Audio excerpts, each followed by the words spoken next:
Student leader ka, so maayo ka. I am Benj, an aspiring DJ, and you're listening to the DJ Ben's True Story Podcast at 20. DJ Bench, a story podcast at 20. O karon atong pag-aistoryahan ang ilang ginaingon. Kung student leader ka, maayo ka. I am Benj, isa ka student leader, usa ka community volunteer ug miyembro sa utso ka organisasyon sa Dakbayan sa Cagayan. Daghan nagaingon nga basta student leader ka, maayo ka sa tanang butang. Dili ba pwede tungod daghan ka ginabuhat, kapoy ka sa tanang panahon?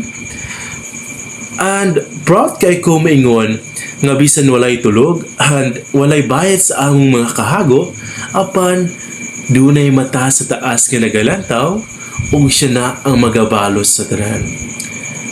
Karon, ang akong sitwasyon medyo lisod balansihon ang eskwela ug ang commitment sa mga organisasyon. No, usahay makaingon na lang ko sa akong kaugalingon, sakto pa ba ni ang akong mga desisyon.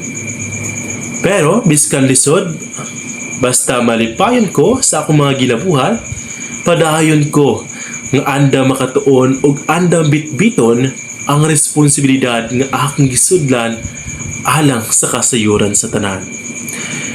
Dili ko magpapildi sa hagit sa panahon kay kabalo ko nga kini ang mga magpalig-on nako sa umaabot nga puhon.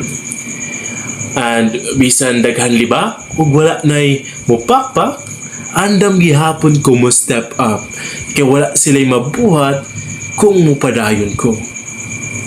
O karon ako nagahatag og advice no nga hinaot nga kining mensahe mapaabot sa tanan mga student leader nga nawad-an og kadasi sa pagserbisyo tungod sa mga storya sa uban nga wala daw tay kapaingnan og gahago-hago lang.